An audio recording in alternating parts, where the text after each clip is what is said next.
พ่อแม่พี่น้องปองปายเบิดซุคนเนาะ FC ทางช่องบ่าวภูมิชาแนลเนาะมื้อนี้บ่าวภูมิก็สิมาปล่อยแนวทางให้พี่น้องเนาะสำหรับหวยรับพัฒนาเนาะวิ่งตัวเดียวเนาะพี่น้องเนาะสำหรับงวดนี้ก็ให้วิ่งศูนย์เนาะพี่น้องเนาะมาเบิ่งผลมันออกนำกันเนาะสำหรับรับพัฒนา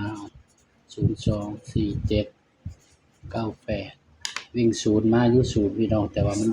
อยู่ข้างหน้าเนาะถ้าอยู่เมืองลาวนี่ก็ได้อยู่พี่น้อง02ข้างล่างเนาะพี่น้องเนาะ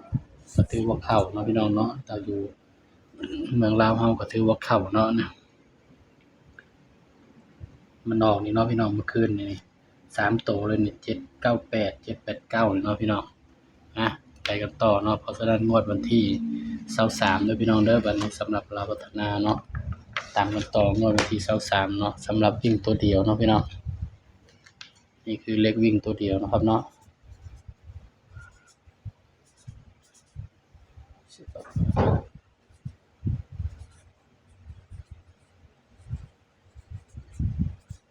ตัวเลขก็มีเข้ามีหลุดเนาะพี่น้องเนาะเป็นเพียงแนวทางเท่านั้นเนาะพี่น้องมักก็ตามบ่มักก็เลื่อนผ่านนะครับเนาะเฮาก็บ่ฮู้ดอกว่ามันสิมาตัวใดเนาะพี่น้องเนาะลงให้เพื่อเป็นแนวทางเด้อพี่น้องเด้อผิดถูกก็จะว่ากันเนาะพี่น้องสำหรับงวดวันจันทร์เนาะสิให้รูดตัวใดดีพี่น้อง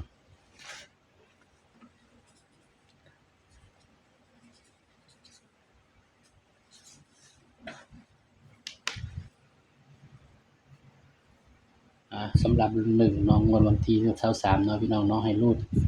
1เด้อพี่น้องเด้อให้1เนาะนี่สำหรับสายรูดสายวิ่งก็เอาไปรูดไปวิ่งเอาเด้อพี่น้องเด้อให้รูด1เนาะบัดนี้ก็มาจับคู่นำกันเนาะพี่น้องถ้า1มาเนาะ1 2 1 3 1 4 1 7 1 8 1 9นี่เด้อพี่น้องถ้า1มาเนาะกันไว้ที่1 5กับ1 6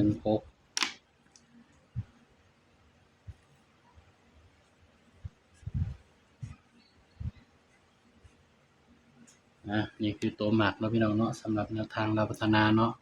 เลขวิ่งตัวเดียวเด้อพี่น้องเด้อนี่ย้ำตัวเลขเปรียบเทียบแนวทางเนาะมีเข้ามีหลุดพี่น้องสำหรับคลิปนี้เนาะก็ฝากไว้เพียงเท่านี้เนาะพี่น้องเนาะอย่าลืมกดไลค์กดแชร์กดติดตามช่อง